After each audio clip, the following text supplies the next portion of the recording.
तुम्हारे माँ बाप कहाँ हैं?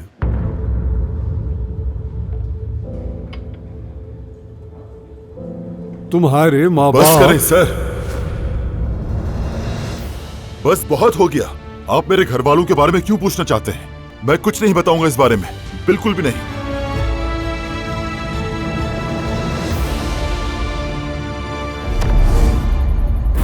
डॉक्टर एक नए मिशन पे काम कर रहा है।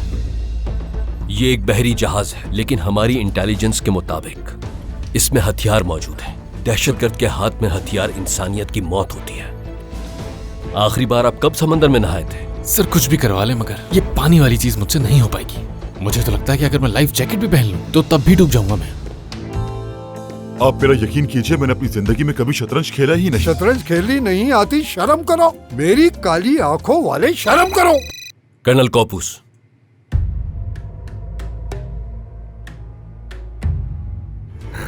अब पता चलेगा कुपोस।